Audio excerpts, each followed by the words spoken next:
Прэзідэнт хутка страціць пасаду. Нечаканая заява, і гэта звязана не толькі з ВНС.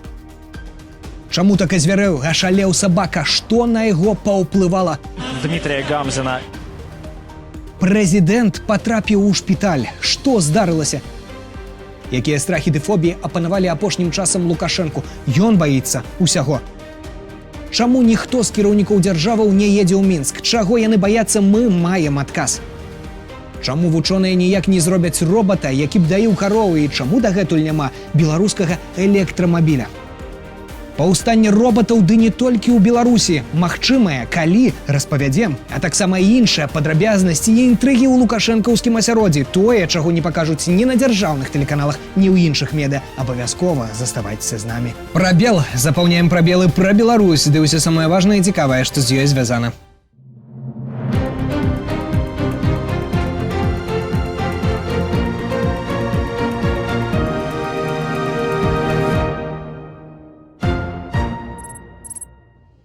У сеціве з'явіўся здымак вернага сабакі Лукашэнкі. Калі што, то умка злева. А вось за турам трэба прыглядаць, каб раптам на каго не накінуўся. Як вось гэты памочнік дзяўчыны міліцыянткі Елізаветы. Спачатку пакусаў аднаго капітана, не міліцыі, а потым накінуўся на іншага.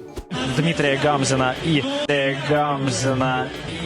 Ребята напряглись на вбрасывание, потому что собака настроена достаточно агрессивно. Чаму ён так звярэў? Ды проста на ашыйніку сімволіка адпаведная. Нават сабака ўзбуджаецца. Тады няма нічога дзіўнага, што і азвярэўшы азаронак праз экран узбуджаецца і гатовы кагосьці нават дыстанцыйна пагрызці. Таксама ж верны Лукашенко. Никакими истериками в соцсетях никто ничего не добьется. Бесполезно. Ну нет у нас нищих, нет у нас тех, кому не по карману коммуналка, нет их и все. Нечего дурака валять и прикидываться, не надурите. И под какие-либо истерики в соцсетях государство прогибаться не будет. Тым часам Лукашенко задумаў правесці так званы беларускі сход.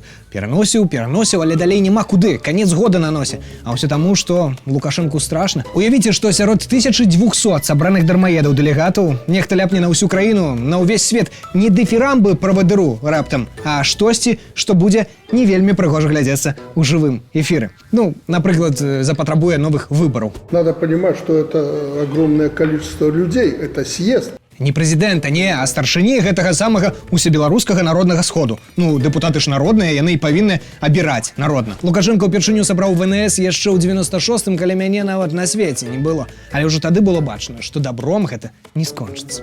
Не трогайте, если у вас есть совесть, молодежь. Не калечьте судьбу тех, кто только начинает жить. И предупреждаю, мы обрушим против растлителей молодых душ всю силу закона и общественного мнения. За 30 гадоў на гэтых сходках што толькі не абмяркоўвалі. Новейшие примеры.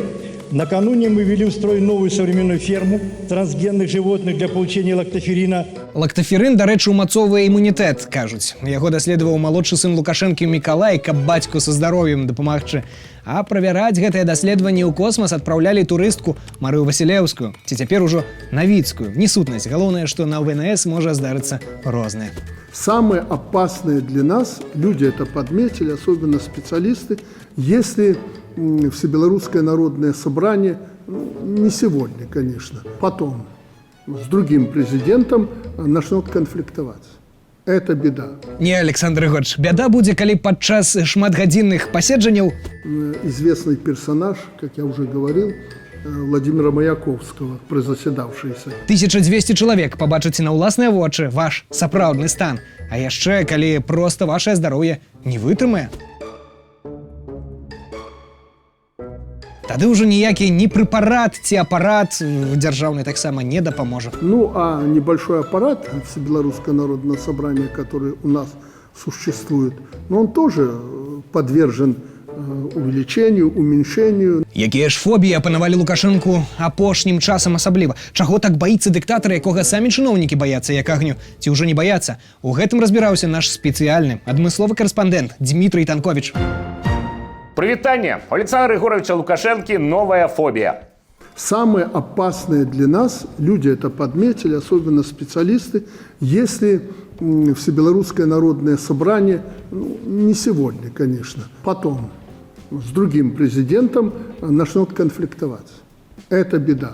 Никакого конфликта быть не должно. Поэтому, выстраивая, по сути, работу ВНС и его президиума, надо делать так, чтобы каждый занимался своим делом. Ага, всебеларускі народны сход пачне канфліктаваць з прэзідэнтам. Давайте яшчэ раз. Не сегодня, конечно. Потом, с другим президентом. Знаеце, трэба аддаць належнае ўсім прысутным, малайцы, ніхто не засмяяўся. А яшчэ здавалася б, навошта баяцца таго, што здарыцца ўжо з іншым прэзідэнтам. Хаця калі ты плануеш, што пасля цябе прэзідэнтам будзе нехта са знаёмых, вельмі знаёмых людзей, то тут, вядома, страх больш чым дарэчны. Наогул у любога дыктатара з часам з'яўляюцца страхі. Гэта не тэорыя, гэта гістарычны дыягназ, амаль падручнік па клінічнай аўтакраталогіі. Сталін спаў з уключаным святлом і не таму, што так шмат чытаў. Саддам Хусейн будаваў палацы хутчэй, чым паспяваў у іх хавацца. Гэткая архітэктурная форма саматэрапіі. А Кім Чен Ын да гэтага часу баіцца ліфтаў. Занадта шмат кнопак, якія можа нехта націснуць. Вогуле, чым мацней дыктатар закручвае гайкі, тым гучней у яго пачынае рыпець псіхіка. З навуковага пункта гледжання гэта суцэль лагічна. Калі чалавек гадамі акружаны тымі, хто смяецца нават з яго няўдалых жартаў і ківае да таго, як ён скончыць сваю думку, рэальнасць пачынае ўспрымацца як кіраваны тэатр. Але варта сістэме пахіснуцца, напрыклад, праз санкцыі, масавыя пратэсты або тэлефонны званок з маскоўскага нумара, спрацоўвае ахоўны механізм. Узмацняць жорсткасць сістэмы, павялічваць ахову і прасіць у аператара сувязі блакаваць уваходныя з Крамля. У Александра Григоровича за 30 з лішнім гадоў сфармавалася цэлая калекцыя фобій, якія пры жаданні можна класіфікаваць. Ну вось, калі ласка. Крэмля размова фобія. Гэта панічны страх, што раптоўна патэлефануе Владимир Путин и скажет: ну что, Александр Григорьевич, когда с нами на Киев? Або: Александр Григорьевич, пришло время объединиться в одну страну. Або: Саш, твои мигранты на границе что-то притихли, я не понял, мне что, своих отправить? В таких выпадках ратуе только фраза «абонент часова недоступны», сказанная самим Александром Григоровичем, причем одразу после подобного пытания. Идем далей. Бела-чырвонафобия – это хроничная тревога, калі бачыш нават деликатную студентку у белых кроссовках и с чырвонымі бантами на голове. Або калі бачыш шкарпетки чырвонага и белого колеру, якія просто повесили сушить на балконе. Гэта фобия канчаткова замацавалася з 2020-го. Полягчэнне надыходзіць толькі при неадкладнай замене каляровай гамы на чырвона-зялёную, прычым у маштабах усёй краіны. Прычым так, каб не было відаць сонца на фоне неба. Бо гэта ўжо спалучэнне жоўтага і блакітнага. А гэта што? Правільна, яшчэ адна фобія. Так, іх шмат. Менафобія. Бояць, што Крэмль аднойчы вырашыць, што кіраваць Беларусю прыйшоў час камусьці іншаму. Пажадана, каб гэта быў нехта маладзейшы, больш згаворлівы і нехта без пастаяннага жадання калоць дровы. Сілавіка-сменафобія. Страх, што ўласныя сілавікі аднойчы зразумеюць, калі яны ўсё робляць самі, то навошта ім той, хто просто падпісвае. У выніку іх мяняюць так часта, што крэслы ў кабінетах нават не паспяваюць астыць. Таму нованазначэнцы заўсёды сядзяць на цёпленькім. Спіс гэтых фобій доўгі, і ў гэтым ёсць логіка. Калі занадта доўга жывеш у рэжыме абсалютнай улады, рана ці позна пачынаеш бачыць пагрозу нават ва ўласным цені. І ўсё часцей правяраеш, ці не гэты ўжо цень прымірае твой кабінет. Гісторыя ж нам нагадвае, чым мацней дыктатар баіцца будучыні, тым хутчэй гэтая будучыня надыходзіць. Пакуль жа Лукашенко папярэджвае Зеленскага, што той хутка страціць сваю пасаду. Этого убирает. Но уберут же и тебя. Нагадала гэты эпізод з савецкай камедыі Леонида Гайдая, дарэчы, пра самага жахлівага маскоўскага цара. И тебя вылечат. И тебя тоже вылечат. І Лукашенку з Пуціным даўно пора ўжо лячыць. Трэба сказаць, што Путін нядаўна ў шпіталь патрапіў. Я только что проходил ежегодное обследование. Это заняло у меня почти 2 суток. Засталося толькі Лукашенку абследаванне прайсці і таксама выйсці з палаты. Але ці дапаможа? Нядаўна Лукашенко вызваліў 2 каталіцкіх святароў, нібы прабачыў, якіх сам жа раней і асудзіў. Ну не сам асабіста, для гэтага ў яго ёсць так званыя суддзі. Вызваленне адбылося ў стылі Лукашэнкі выгнання за мяжу. Тым не менш, Наталя Эйсман падала гэта як акт милосердности и гуманизма. В рамках жеста доброй воли, руководствуясь принципами милосердия и гуманизма. В рамках жеста доброй воли, так расейцы сказали, коли с Херсону выходили, а Лукашенко выходит из ума, выходит так. А атрымалася, як у старой беларускай прымаўцы, пашкадаваў воўк кабылу, пакінуў хвост і грыбу. Тым не менш, апошнім часам Лукашенко ўсіх запрашае ў Беларусь. Адным з апошніх, каго запрасіў Лукашенко, быў кіраўнік Венесуэлы Николас Мадуро. У яго там, дарэчы, некія праблемы ёсць унутры краіны. Прошу вас, передать моему другу Николасу Мадуро, что мы его всегда в Беларуси ждем. Пора уже ему побывать здесь, в Беларуси. Што ж, у Бакіева сусед нарэшце з'явіцца, хто ведае, той памятае. Перад гэтым такое ж запрашэнне атрымаў і кіраўнік Індыі. Ну и, естественно, были бы рады приветствовать в Беларуси премьер-министра Моди. Мы всегда готовы его принимать, ждем его в Беларуси. А яшчэ ў Мінск Лукашенко запрашаў недавно і Дональда Трампа разам з Путиным і Зеленским. Поэтому передайте Трампу, я его жду здесь вместе с Путиным и Зеленским. Сядем и спокойно договоримся. До рэчы, у Мінск Лукашенко запрашаў яго папярэдніка Джо Байдена, толькі той нешта не даехаў, не даляцеў. Ці ўвогуле даляцела да яго гэта вестачка, запрашэння, ад якога нельга адмовіцца, калі толькі ты жывеш у Беларусі, а іншы свет у Беларусь не едзе. Вы ему передайте там по своим каналам. Мы его в Минске готовы принять и серьезно поговорить. Запрашэнне атрымліваў і прэзідэнт Ирана Мазут Пазешкиян. Я приглашаю вас посетить Минск в удобное для вас время.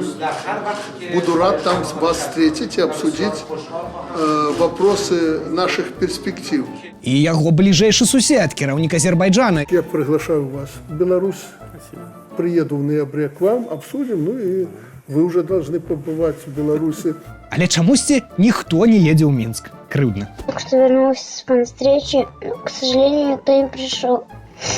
Нават з ягоным міністрам замежных справаў літоўскі калега не хоча сустракацца. Гэта ж трэба падумаць, нейкая там Літва і тая ўпіраецца. Ну, так выглядае логіка Лукашэнкі, але гэта цісне на яго яшчэ больш. Што ён толькі не робіць, як не стараецца, амаль 2000 літоўскіх фур у закладнікі ўзяў. Ну, пусть Министерство иностранных дел наше и литовское встречаются и разруливают эту ситуацию. Але ж разруліваць той, хто зараз, на жаль, у руля ў Беларусі, можа толькі сітуацыю ў кароўніках. Літоўцы пакуль чётка стаяць на сваім. Але і Лукашенко цвёрды арэшк пачакае. Дзе яны дзенуцца, ты літоўскія кіраўнікі? Ён ім пакажа, з кім яны маюць справу. А то наіўныя думалі, што без яго з памежнікамі дамовіцца наўпрост.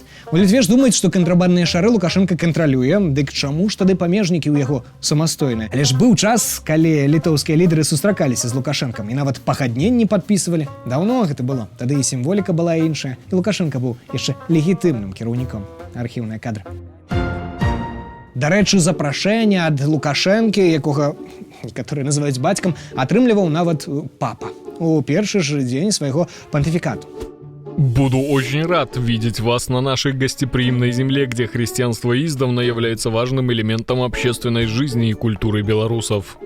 Хай бы ж прыехаў. Лукашенко б таксама мог яго ў закладнікі ўзяць, як французскі кароль Філіп у 14 стагоддзі. Нагадаем, авіньёнскі палон пап – гэта перыяд з 1309 па 1377, калі 7 пантыфікаў знаходзіліся не ў Рыме, а ў французскім горадзе Авіньёне. Гэта стала вынікам уплыву французскіх каралёў, калі папы сталі залежнымі ад Францыі. Вось і Лукашенко мог бы пасадзіць папу недзе ў Пінску, назваў бы Папінск, часова гэты горад, каб не вельмі блізка ад сябе і недалёка, а адтуль праз яго кіраваць усімі гаталікамі ў свеце. Спадзяёмся, Лукашенко нас не глядзіць, бо бескаштоўна такую ідэю пакідаць не хочацца, а грошай у яго і так няма чым плаціць.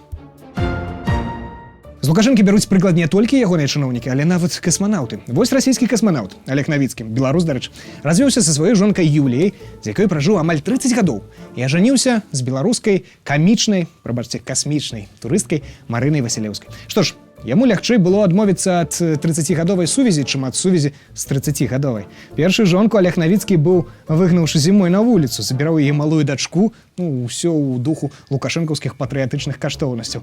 Тая нават відэазварот запісвала да Пуціна і Лукашэнкі, каб абаранялі яе ад героя Расеі. Але як яны абароняць? Усё ў духу традыцыйных сямейных каштоўнасцяў. Я ж кажу, хай убаіцца жонка мужа свайго. І ўвогуле памятаем, у Беларусі заўжды будуць бараніць касманаўтаў у шлемах, з дручкамі і так далей. Бей бабу молотом, будет баба золотом. Калі касманаўт, па прыкладу Лукашэнкі, мяняе жанчын, як цыган коней, то вось у фермераў з Лунінеччыны з гэтым праблемы. На гэта нават прадстаўнік Лукашэнкі па Брэшчыне Михаил Русы звярнуў сваю асаблівую увагу. Прошу, а чему мужчины все? Они говорят, так они еще и не женаты. И вот я с двумя парнями встретился, что он говорит, ну как, я должен жену привезти, чтобы вот был участок обустроен, чтобы она пришла, а у меня уже хозяйство, я хозяин. Вось дзе жаніхоў трэба шукаць, завяртаецца да беларусак Русы. Галоўнае, каб тыя дужа іх працай не душылі, ды на вуліцу не выганялі, як адзін вядомы касманаўт.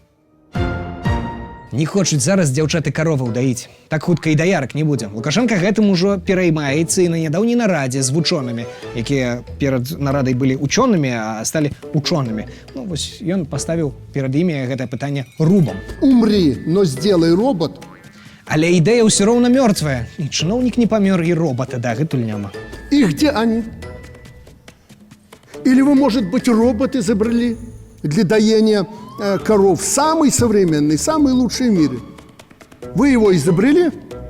Ніяк не зробяць вучоныя таго робота, хоць камуністы яшчэ 100 гадоў такое прыстасаванне народу абяцалі. Интересно, это какую ж такую машину выдумать, чтоб сама под коров села? А вось Лукашенку трэба як след паракантраляваць гэтых вучоных, каб як след натрэніравалі гэтага робота. А то замест каровы накінецца яшчэ на некую Наталью Эйсман ці яшчэ каго, як у тым савецкім фільме. Ай беспокоиться, как бы та машина коровьи сиськи с бабьями не перепутала. Яшчэ одно пытанне, якое Лукашенко ўзняў на нарадзе з вучонымі, вельмі важнае, гэта стварэнне айчыннага аўтамабіля. Чакайце, здаецца ж, Джылі было это не айчыннае? Відаць, не до конца. Чаму гэта пытанне дагэтуль буксуе, як тое аўтамабільна бездарожжа, разбіраўся наш спецыяльны корэспандэнт Зміцер Лупач. Пра беларускі электрамабіль Лукашенко пачаў казаць яшчэ ў 2017 годзе. Я хочу, чтобы у Беларуси был электромобиль. От этого никуда не уйти. Это чистый автомобиль, чистая энергия, электрическая. Это будущее. Мы можем отстать. Прыкладна тады ж Ілон Маск падараваў яму Теслу. По словах Лукашенко, вядома ж. У меня есть электрическая машина, знаешь ты, наверное, Тесла, я иногда ее тестирую. Маск подарил. Прайшло амаль 10 гадоў, а вось і цяпер там. Навукоўцы ўсё абяцалі, яшчэ трошкі грошай, і будзе. Просто як Хаджан Насреддин, які паабяцаў навучыць асла чытаць за 20 гадоў. За 20 лет кто-нибудь уж обязательно умрет. Или я, или Ишак, или Эмир. Але Лукашенко не падзішах. Ён чакаць не збіраецца. Таму і спытаў проста, дзе аўтамабіль? Электромобиль. Сколько было обещаний? Где этот электромобиль? Кіраўнік Акадэміі навук Кранік спрабаваў аджартавацца, але Лукашенку было не да жартачкаў. Выглядит как Кулрей, строит как Роллс-Ройс, а едет как Жигули. Короче, если я выеду и увижу, что президент за рулем едет этой машины, люди разбегутся. Канструктары ўжо паказалі сваю распрацоўку, якую яшчэ трохі трэба дапрацаваць, і яна не будзе мець аналагаў у свеце. Хто б сумняваўся. Адразу пасля нарады камітэт дзяржкантролю выявіў. Адзінае, хто насамрэч зарабіў на распрацоўцы, гэта кіраўніцтва праекта. Пакуль ішлі грошы, яны атрымлівалі прэміі, надбаўкі і адкаты. Калі фінансаванне скончылася, пераключыліся на новую суперідэю – вадародную устаноўку. І зноў тая ж схема. Цяпер іх чакае іншае месца распрацоўкі. Тут Лукашенку варта прыгадаць Сталіна. Шарашкі. Хай распрацоўваюць пад наглядам красаўцаў, якія на тым жа сходзе атрымалі высокую адзнаку ад Лукашэнкі. Они этим самым подняли свой уровень и статус на высочайший уровень. И сегодня никто не может бросить палку в их огород. Может быть, то время не пришло? Может, еще тот 20-й год для ученых не наступил, когда вы статус свой поднимете? Вось там пад пільным наглядам красаўцаў і падымуць. А то, бачыш, не атрымоўваецца ў іх. Палоску вузкую зялёную намалявалі, вось і не хоча ехаць машына. Ідэолагі не дагледзелі. Яны ж паўсюль, на кожным прадпрыемстве, нават на прыватных. А яшчэ ж і прафсаюзы. Дык сам жа Лукашенко гэта і хацеў. Директивой предусматривается обязанность реализовывать идеологию белорусского государства во всех сферах и субъектах хозяйствования, независимо от формы собственности. Вось і ўдаражаюць яны прадукцыю. На вытворчасці рухавікоў – ідэолаг, на вытворчасці батарэй – ідэолаг, на зборцы – ідэолаг. Таму лепш купіць гатовы прадукт у кітайцаў. Там так не крадуць, бо можа каштаваць жыцця. А ў Беларусі толькі этыкетку пераклеіць, зроблена ў Беларусі. Калі Лукашенко і праўда эканаміст, дык варта падумаць, навошта яму столькі ідэолагаў? Яго аднаго б хапіла. А красаўцы пракантралююць, каб усё было згодна з лініяй Лукашэнкі. Яны ж это нутром адчуваюць. І будзе нам шчасце. Ці можа без Лукашэнкі яно надыдзе хутчэй? Зміцер Лупач, Прабел. Дзякуй за ўвагу на гэтым пакуль усё, але шмат што іншага мы пакінулі на наступны выпуск, абавязкова падпісвайцеся, калі для вас гэта бяспечна, каб нічога не прапусціць. Дзякуй за тое, што былі з праграмай Прабел. Да сустрэчы праз тыдзень.